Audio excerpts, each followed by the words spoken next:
Hey, sons, happy Friday and Merry Christmas to you. Um, I want to introduce you to an exercise that I just used this morning, and I use it all the time. It's something that I will walk men through at fight clubs, also when I'm with a group of guys on a call where we're just learning to listen to God's voice. This is so amazingly practical and it can hit you anytime. And the reason I think it's so important right now is because personally, I am feeling like overwhelmed. There's anger and there's stuff inside me, overwhelm, exhaustion, a desire to kind of punt my responsibilities, all of that.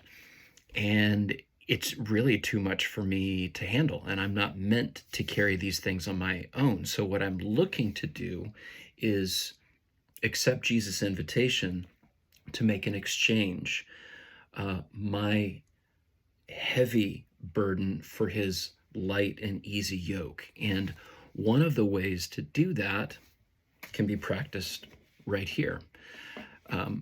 Sadly, our lives tend to run so hot and so fast that we don't even know what it is that's going on inside us unless we stop, unless we pause.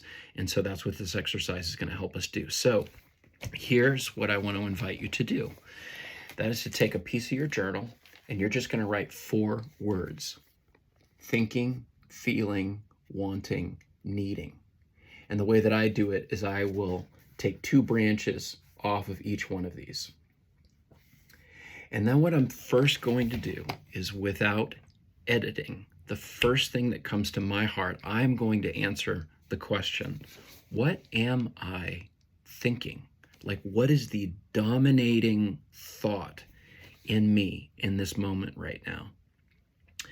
And then I'm going to ask the same thing about the feeling and the wanting and the needing. What feeling is dominating my heart, my being? What is my dominating desire or want right now? What do I think I'm wanting right now? What do I feel like I'm needing? So I'll write those down. And I did this morning. Okay, so once you do that, and you go, okay, I've been deeply and brutally honest with myself about what I think, feel, want, and need. Now I'm going to ask Jesus, okay, Holy Spirit, you know me better than I do. Holy Spirit, you tell me, what am I thinking? What has been the deeper dominating thought in my life? And then you write that down. Again, don't edit it. Just write it down. When we try and edit, we're actually trying to be God in a way. What we get to do is we get to come back and look at these and we can say, whoa, okay, there's this thing that I wrote down here. God, is that you? And then you can have a conversation with him. You can put a question mark after it. You can be curious about it over the day, right? So don't edit. And also, you should anticipate that the answers that the Holy Spirit is going to give you are going to have 2 components that you don't normally offer to yourself. One of them is going to be more insightful.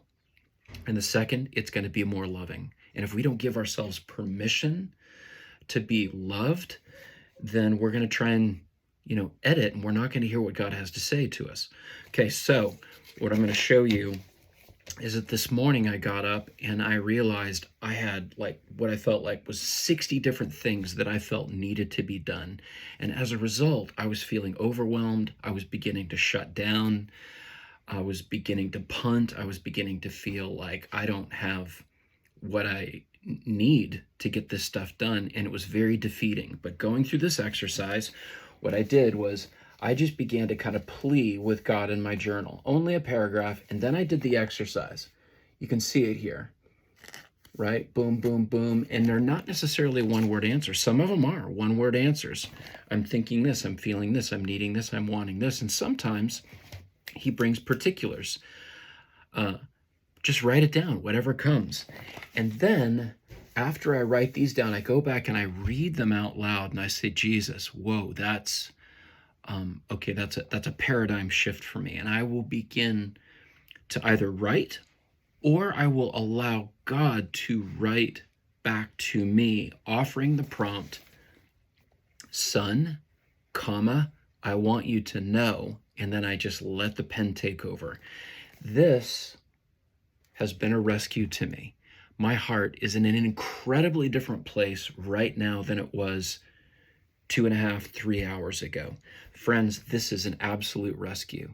God knows us better than we know ourselves. He knows every thought. He knows every word before it comes out on our tongue. And especially in the Christmas season where there's so much anticipation, there's so much expectation, good and bad expectation and anticipation. We're just weary. We need a break at this point, and this is a rescue. In essence, what I told God was that I was feeling tired and I was feeling done. And he said, what you're feeling is weary. I told him, I'm thinking that I have nothing to offer, so why even try? What he told me I was thinking was, Jay, you think it's up to you, and you think you're all alone. I was like, okay, yeah, that's actually more true. What am I wanting? I said, I want to be done this year. I just want to be done. No more working, communication, anything. And he said, no, actually what you're wanting is to be a light to your daughter, to your son, to your wife, to others. You want others to have a win through me, but it feels overwhelming. I'm like, yeah, that's it. Actually, my heart's not done. My heart most wants to give and to offer and to be a light. But when I feel like it's up to me and I'm alone, that's very defeating. And it's easy for my light to go out. Okay, last one. What am I needing? I said, what I feel like I need is time with my family and time with you and nobody else. And he said, what you're needing is rest for your soul. Those are two very different things. Great. And so I just allowed him to respond, and he wrote me a very kind and loving letter after that through my pen. I went back, I looked at it, and I said, God, is this you? Does this sound like you? Does this produce the fruit in keeping with God and with the love of God? Yeah, it does. Is this consistent with the character of Jesus and how he might speak to me? Yeah, it is. Is there room for correction and improvement? Am I being invited to begin practicing something that is different and challenging for me? Yeah. But is it offered in a loving way? Yeah. So friends, I hope that this encourages you. I would invite you to practice this as quickly as possible, because you want the greatest richness and joy and rest and peace that you can have in this beautiful holiday season where we celebrate not only Jesus' first coming, but the promise of his second coming.